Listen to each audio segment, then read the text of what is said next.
आज के इस शांत और विचारशील गहन विमर्श में हमारे सभी सुनने वालों का बहुत बहुत स्वागत है। जी बिल्कुल। आज का जो हमारा ये सत्र है ये बहुत ही विशेष है, क्योंकि आज हम बाहर की दुनिया की किसी तकनीक या खबर पर नहीं, बल्कि हमारे भीतर की जो दुनिया है उस पर गहराई से चर्चा करने जा रहे हैं। जो कि आज के समय में शायद सबसे ज्यादा जरूरी है। बिल्कुल सही कहा। आज हम पॉकेट बुक जोन द्वारा प्रस्तुत ओशो की एक अत्यंत महत्वपूर्ण और प्रसिद्ध पुस्तक इंट्यूशन नोइंग बियॉन्ड लॉजिक यानी अंतर्ज्ञान तर्क से परे की छलांग के सारांश पर एक विस्तृत और बहुत ही धीमी चर्चा करेंगे। जी। और आज के सत्र का जो मुख्य उद्देश्य है, या हम कहें जो हमारा मिशन है, वो केवल सोचने की जो एक यांत्रिक प्रक्रिया होती है उससे आगे बढ़कर जानने की जो कला है उसे समझना है।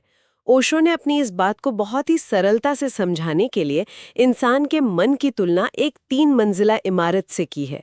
चलिए इसको थोड़ा विस्तार से समझते हैं। हाँ, ये जो 3 मंजिला इमारत वाला उदाहरण है ना, ये सच में जीवन की एक बहुत गहरी सच्चाई को बहुत ही आसान शब्दों में उजागर करता है। मैं भी यही सोच रही थी। उनके अनुसार इस इमारत की जो सबसे निचली मंजिल है वो है प्रवृत्ति, जिसे हम अंग्रेजी में इंस्टिंक्ट कहते हैं। मतलब ये हमारी बुनियादी शारीरिक जरूरतों और कह सकते हैं कि जानवरों जैसी सहज प्रवृत्तियों से जुड़ी है। बिल्कुल। और उसके ऊपर जो बीच की मंजिल है वो है तर्क यानी लॉजिक या हमारी बुद्धि। ये वो जगह है जहां हम इंसान हर चीज का हिसाब लगाते हैं, सोचते हैं और विश्लेषण करते हैं। हाँ, और सबसे ऊपर जो खुली हुई तीसरी मंजिल है वो है अंतर्ज्ञान यानी हमारा इंट्यूशन। और विडंबना देखिए, अधिकतर मनुष्य केवल इसी बीच की मंजिल में यानी तर्क के उस हिसाब किताब में ही जीवन भर फंसकर रह जाते हैं। वे कभी उस खुली छत तक, उस तीसरी मंजिल तक पहुंच ही नहीं पाते। ये बहुत ही गहरी बात है। जब हम इस सबसे ऊपरी मंजिल यानी अंतर्ज्ञान की बात करते हैं तो क्या ये वही एहसास है जिसे आम बोलचाल की भाषा में गट फीलिंग कहा जाता है? जी बिल्कुल, ये वही गट फीलिंग है। ये वो बहुत ही दुर्लभ क्षण होता है जब बिना किसी ठोस वजह के, मतलब बिना किसी बाहरी सबूत या तर्क के, हमारे भीतर से एक एकदम स्पष्ट आवाज उठती है कि बस यही सही है। एक आम इंसान के जीवन में जो हर दिन नई चीजें सीखता है और आगे बढ़ने का प्रयास करता है, उसके लिए आज के इस आधुनिक समय में इस विषय को समझना सच में बहुत ज्यादा जरूरी हो गया है। ऐसा इसलिए है क्योंकि हम एक ऐसे युग में जी रहे हैं जहां हर तरफ सिर्फ डेटा, सूचनाओं और दूसरों की रायों का एक भारी शोर है। बिल्कुल, हर तरफ सिर्फ शोर है। ऐसे में ये गट फीलिंग ही है जो हमें उस बाहरी शोर से निकालकर हमारे अपने सच तक पहुंचा सकती है। अंतर्ज्ञान का अर्थ बैठकर लंबी सोच विचार करना नहीं है, यह बस एक पल में पूरे सत्य को जान लेना है। तर्क और अंतर्ज्ञान के इस बुनियादी फर्क को ओशो ने बहुत ही सुंदर तरीके से स्पष्ट किया है। वे कहते हैं कि तर्क हमेशा कदम दर कदम चलता है।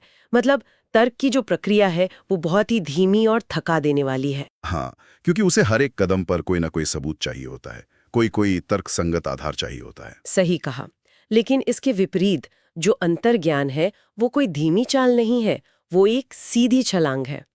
अंतर्ज्ञान को किसी भी प्रकार के बाहरी सबूत की आवश्यकता नहीं होती, उसे केवल बोध चाहिए, एक गहरा एहसास चाहिए। पुराने समय में लोग अपनी इसी अंतरात्मा की आवाज पर बहुत गहरा भरोसा किया करते थे। जी, लेकिन आज जब हम इस 2026 के एआई यानी आर्टिफिशियल इंटेलिजेंस के युग में खड़े हैं, तो इंसान पूरी तरह से केवल डेटा, नंबर और कैलकुलेशन पर निर्भर हो गया है। ऐसा लगता है जैसे कंप्यूटर पूरी तरह से लॉजिकल या तार्किक तो हो सकता है, लेकिन वो कभी इंट्यूटिव यानी अंतर्ज्ञानी नहीं हो सकता। ये एआई वाली बात बहुत प्रासंगिक है। बिल्कुल। इस दौर में जब हर काम मशीनें कर रही हैं, तर्क करने में मशीनें इंसानों से बहुत आगे निकल चुकी हैं। लेकिन वो जो छलांग लगाने की क्षमता है, वो जो गट फीलिंग है, वो मशीनों के पास नहीं है। इसे अगर हम किसी आसान उदाहरण से समझे तो? हाँ, ऐसे एक बहुत ही सरल वास्तविक जीवन के उदाहरण से समझते हैं। तर्क वैसा है जैसे किसी अनजान शहर में नक्शा देखकर एक एक गली पार करना।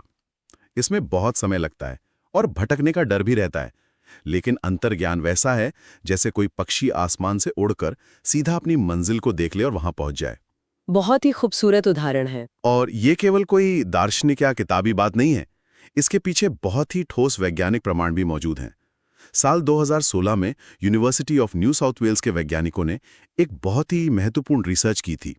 इस अध्ययन ने यह साबित कर दिया कि ये जो गट फीलिंग है, ये कोई कोरी कल्पना या जादू नहीं है, बल्कि हमारे शरीर की एक बहुत ही तेज प्रक्रिया है। ये छलांग कोई हवाई बात नहीं है। ये जानकर सच में बहुत सुकून मिलता है। लेकिन ये सवाल मन में जरूर उठता है कि जब हमारा तार्किक दिमाग चीजों को तौल रहा होता है, तो ये गट फीलिंग वैज्ञानिक स्तर पर काम कैसे करती है? वो जो रिसर्च आपने बताई, वो असल में हमें क्या बताती है? उस रिसर्च में वैज्ञानिकों ने ये पाया कि जो हमारा अवचेतन मन है, यानी हमारा सबकॉन्शियस माइंड, वो हमारे सचेतन या कॉन्शियस मन के मुकाबले बहुत पहले ही जानकारी को प्रोसेस कर लेता है। प्रयोग के दौरान लोगों को स्क्रीन पर कुछ डॉट्स दिखाए गए और साथ ही कुछ ऐसी तस्वीरें दिखाई गई जो इतनी तेजी से गुजरी कि उनका तार्किक दिमाग उन्हें पढ़ ही नहीं सका। अच्छा, मतलब दिमाग को पता भी नहीं चला? जी, उनके सचेतन दिमाग को पता नहीं चला, लेकिन उनके अवचेतन मन ने उस जानकारी को तुरंत पकड़ लिया। और निष्कर्ष यह निकला कि जो लोग अपने इस अवचेतन या गट फीलिंग का इस्तेमाल करते हैं, उनके द्वारा लिए गए निर्णय उन लोगों की तुलना में 20% अधिक सटीक होते हैं जो फैसले लेने के लिए केवल तर्क या हिसाब किताब का उपयोग करते हैं। ये तो बहुत बड़ा फर्क है। बिल्कुल। अगर इसे बहुत ही साधारण शब्दों में कहें तो हमारा शरीर और हमारा मन बिना कोई तार्किक विचार किए भी सत्य को तुरंत पहचान लेने की क्षमता रखता है। ओशो ने जो तर्क से परे जाने की बात कही थी, विज्ञान आज ठीक उसी बात को अपने प्रयोगों के माध्यम से साबित कर रहा है। विज्ञान और दर्शन का ये मिलन सचमुच बहुत गहरा है। तर्क और अंतर्ज्ञान के इसी फर्क को देखते हुए ओशो एक बहुत ही दिलचस्प तुलना करते हैं। में बुद्धि, जिसे हम अंग्रेजी में इंटेलेक्ट कहते हैं, और प्रज्ञा, जिसे विजडम कहा जाता है, इन दोनों को आमने सामने रखते हैं। ओशो का कहना है कि बुद्धि असल में मृत है। वो मृत इसलिए है क्योंकि वो हमेशा अतीत की जानकारी, पुराने डेटा और गुजरे हुए अनुभवों के आधार पर ही काम करती है। जो बीत गया, बुद्धि हमेशा उसी में से उत्तर खोजने का प्रयास करती है। एकदम सही। लेकिन इसकी ठीक विपरीत अंतर्ज्ञान पूरी तरह से जीवंत है। वो इसलिए जीवंत है क्योंकि वो अतीत की किसी किताब से नहीं आता, बल्कि वो वर्तमान के इसी क्षण में एकदम ताज़ा पैदा होता है। दुनिया के जितने भी महानतम आविष्कार हुए हैं, जैसे एल्बर्ट आइंस्टाइन का सापेक्षता का सिद्धांत, वे किसी लैब में बैठकर केवल गणित के सिद्धांत से नहीं निकले थे। वे एक इंट्यूटिव फ्लैश से आए थे, एक अचानक से कौंधने वाली रोशनी से, जो तर्क के पार की चीज थी।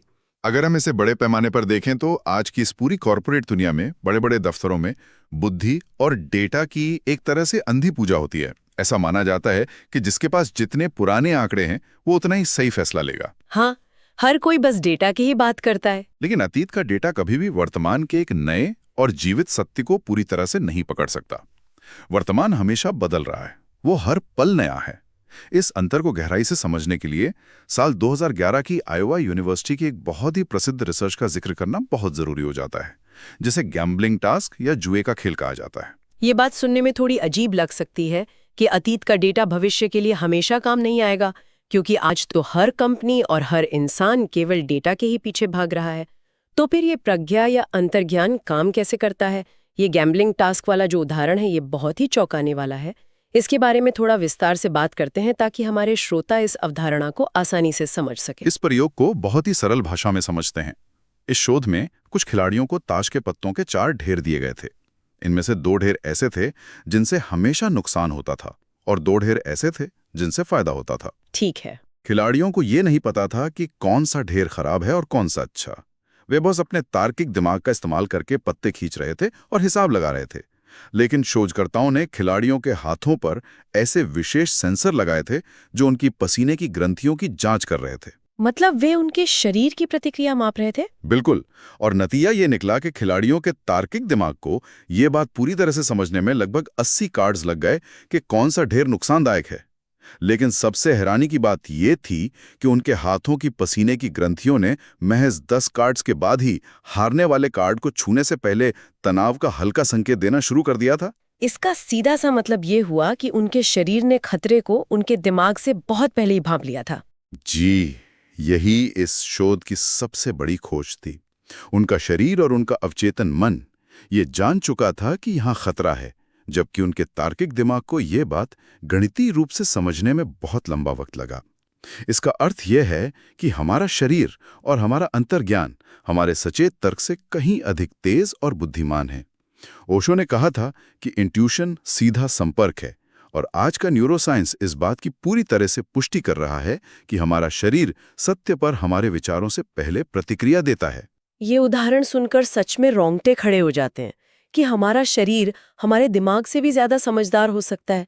पर यहाँ एक बहुत ही स्वाभाविक सा सवाल ये उठता है कि अगर हम सबके भीतर ये जन्मजात क्षमता है, ये शारीरिक प्रज्ञा मौजूद है, तो फिर हम आम जिंदगी में इसका इस्तेमाल क्यों नहीं कर पाते? ये एक बहुत ही महत्वपूर्ण सवाल है। ओशो बहुत ही स्पष्ट रूप से कहते हैं कि दुनिया का हर एक बच्चा पूरी तरह से अंतर्ज्ञानी पैदा होता है। जब एक बच्चा जन्म लेता है, वो सीधा अस्तित्व से जुड़ा होता है, वो अपनी गट फीलिंग पर जीता है। लेकिन जैसे जैसे वो बड़ा होता है, हमारी जो आधुनिक शिक्षा प्रणाली है, वो उसके भीतर के इस अंतर्ज्ञान को धीरे धीरे खत्म कर देती है। हाँ, हम स्कूलों में, घरों में बच्चों को ये तो रटा देते हैं कि क्या सोचना है, लेकिन हम उन्हें ये कभी नहीं सिखाते कि कैसे महसूस करना है। हम उन्हें एक कंप्यूटर की तरह केवल डेटा प्रोसेस करना सिखाते हैं। और ओशो ये भी बताते हैं कि इंसान का अपना संदेह और उसका अपना अहंकार, ये दोनों अंतर्ज्ञान के सबसे बड़े दुश्मन हैं, जो उस भीतरी आवाज को पूरी तरह से दबा देते हैं। ये जो शिक्षा, समाज और हमारे अहंकार का प्रभाव है, ये आज के दौर में एक बहुत ही गंभीर विषय है। खास तौर पर जब हम 2026 की इस डिजिटल दुनिया को देखते हैं, जहां हर पल, हर सेकंड फोन और स्क्रीन से सूचनाओं का एक भारी शोर हम पर गिर रहा है। बिल्कुल, हर कोई स्क्रीन से चिपका हुआ है। तो बहुत तेज कर ली हैं, लेकिन अपने भीतर की उस धीमी सी अंतरात्मा की आवाज को सुनने की क्षमता लगभग पूरी तरह से खो दी है। ओशो कहते हैं कि अंतर्ज्ञान की किरण केवल और केवल तभी हमारे भीतर उतर सकती है जब इंसान का मन पूरी तरह से शांत हो, एक शून्य की अवस्था में हो। जब तक मन में विचारों की भीड़ है, तब तक अंतर्ज्ञान के लिए कोई जगह नहीं है। ये शून्य की अवस्था आज के समय में सच में बहुत दुर्लभ हो गई है। लोग एक पल भी बिना किसी स्क्रीन या डिजिटल उपकरण के नहीं रह पाते।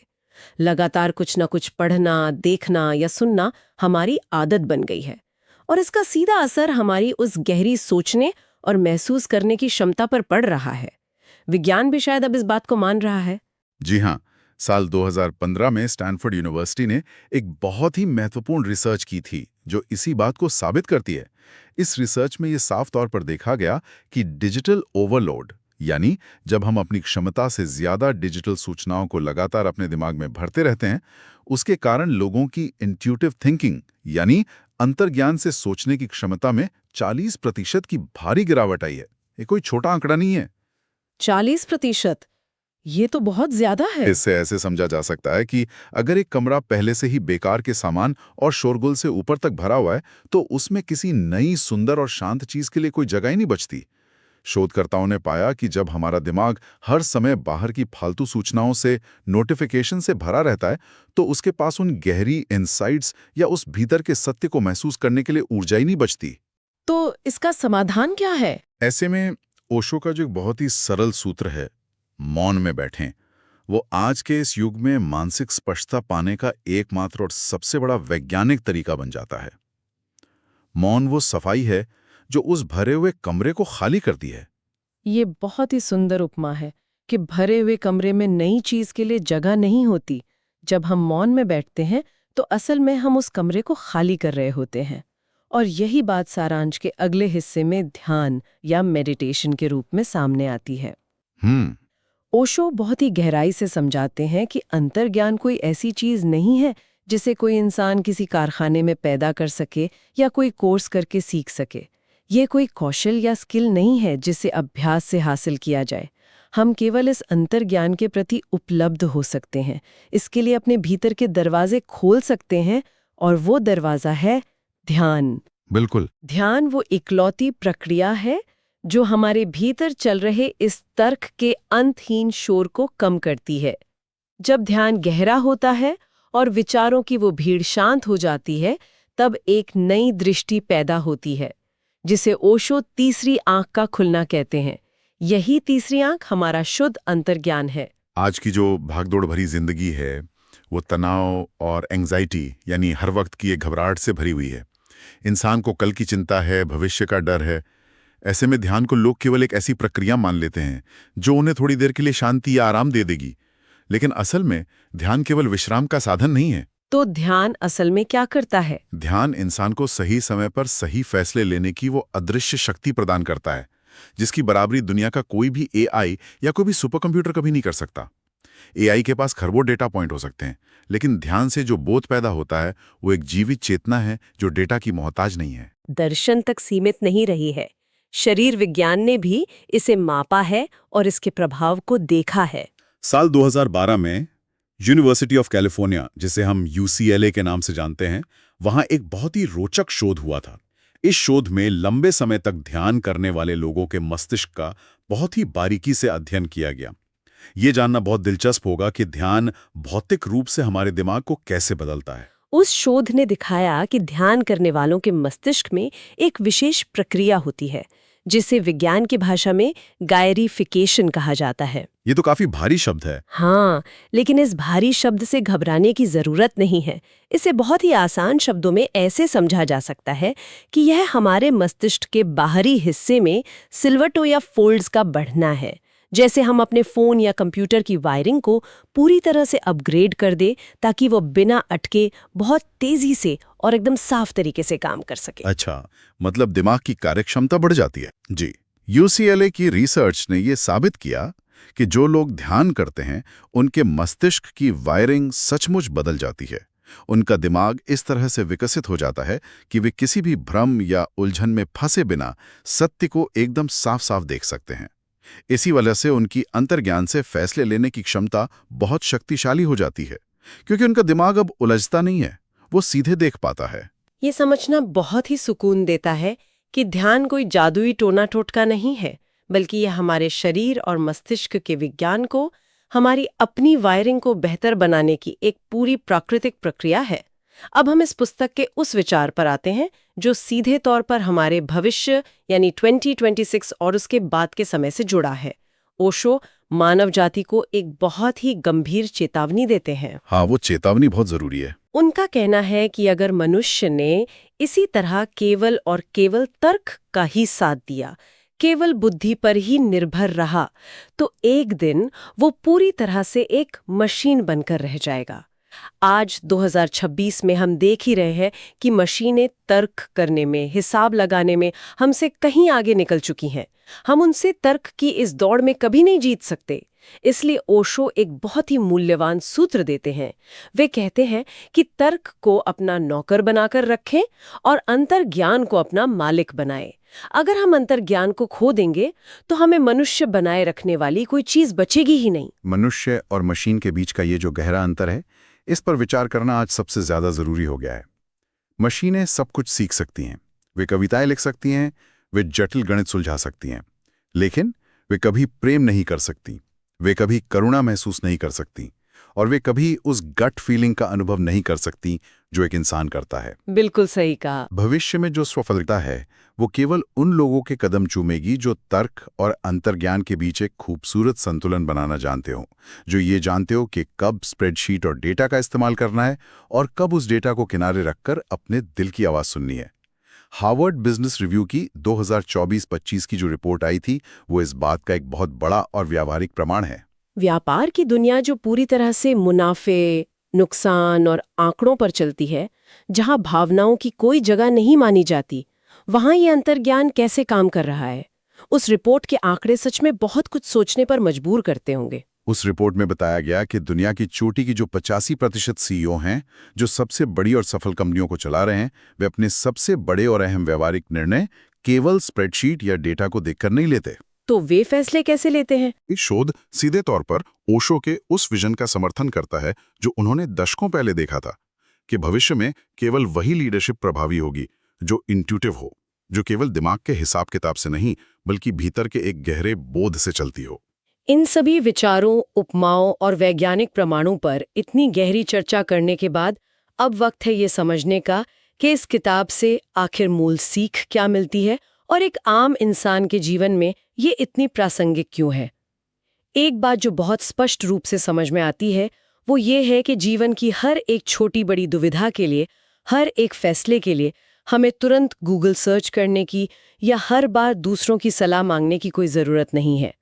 हमारे भीतर ही एक ऐसा सच्चा गुरु बैठा है जो पहले से ही सब कुछ जानता है। हमें बस उस तक पहुंचने का रास्ता साफ करना है। बिल्कुल। ओशो ये भी सिखाते हैं कि ये जो जीवन है ये कोई गणित की पहेली नहीं है जिसे हमें दिन रात बस सुलझाने की कोशिश करनी है। जीवन तो पूरी तरह से महसूस करने की एक सुंदर यात्रा है। ये किताब सच में गहरा संबल और सहारा देती है। इस विषय पर चर्चा करते हुए एक गहरी सहानुभूति महसूस होती है उन सभी लोगों के लिए जो हर समय एक अजीब सी मानसिक दुविधा में फंसे रहते हैं, जो लोग सही फैसला न ले पाने के डर से कांपते हैं, या जिन्हें ऐसा लगने लगा है कि वे बस सुबह उठकर काम पर जाने वाली एक मशीन बन गए हैं, जिनके भीतर कुछ भी जीवन नहीं बचा है। हाँ, ऐसे बहुत से लोग हैं आज के समय में। ये किताब उन सभी के लिए एक रोशनी की तरह है। ये उस दबी हुई सुपर पावर को जगाने की चाबी है जिसे हमने इस डिजिटल शोरगुल में कहीं बहुत पीछे छोड़ दिया है। तो इस पूरे विमर्श के अंत में जो बात उभर कर आती है वो ये है कि ओशो का ये ज्ञान कोई साधारण दर्शन नहीं है, बल्कि ये हमारे भीतर बंद पड़ी उस तीसरी आंख को खोलने की एक व्यावहारिक चाबी है। स्रोत सामग्री में श्रोताओं को एक बहुत ही खूबसूरत निमंत्रण दिया गया है कि क्या कोई एक पल के लिए अपनी आंखें बंद करके अपने ही दिल की धड़कन को सुनने का, उस मौन में उतरने का साहस कर सकता है। ये एक बहुत ही छोटी सी लेकिन शक्तिशाली शुरुआत हो सकती है अपने भीतर की उस खोई हुई आवाज से दोबारा जुड़ने की। इस पूरी चर्चा के अंत में एक विचार जो आज के इस विमर्श से उभरता है और जो शायद हमें भविष्य के लिए सोचने पर विवश करता है। अगर आने वाले समय में हमारी आर्टिफिशियल इंटेलिजेंस तकनीक इतनी अधिक उन्नत हो जाए कि वो हमारे शारीरिक संकेतों, हमारी धड़कन और यहाँ तक कि हमारे पसीने की ग्रंथियों को पढ़कर ये सटीक भविष्यवाणी करना सीख जाए कि हमारी गट फीलिंग क्या कहने वाली है, तो क्या हमारा अंतर्ज्ञान सच में केवल हमारा बचेगा? ये तो बहुत ही सोचने वाली बात है। या फिर वो भी एक दिन केवल एक मशीन का डेटा पॉइंट बनकर रह जाएगा? ये एक ऐसा गहरा सवाल है जिस पर हम सबको एकांत में विचार करना चाहिए। ये सचमुच एक बहुत ही विचारणीय और गहरा सवाल है जो भविष्य की एक नई और शायद थोड़ी डरावनी दिशा की ओर इशारा करता है। आज की ये चर्चा बहुत ही शांत, बोधपूर्ण और ज्ञानवर्धक रही। इस शांत और गहरे सफर में अपना कीमती समय देने के लिए हमारे सभी श्रोताओं का हृदय से बहुत बहुत धन्यवाद। हम पॉकेट बुक जोन का भी हृदय से आभार व्यक्त करते हैं जिन्होंने इस अमूल्य ज्ञान को इतने सुंदर सारांश के रूप में हमारे सामने प्रस्तुत किया। इस गहन चर्चा का हिस्सा बनने के लिए सभी सुनने वालों का बहुत बहुत धन्यवाद। सदा जागृत रहें और अपनी अंतरात्मा की उस धीमी आवाज को जरूर सुनें। धन्यवाद।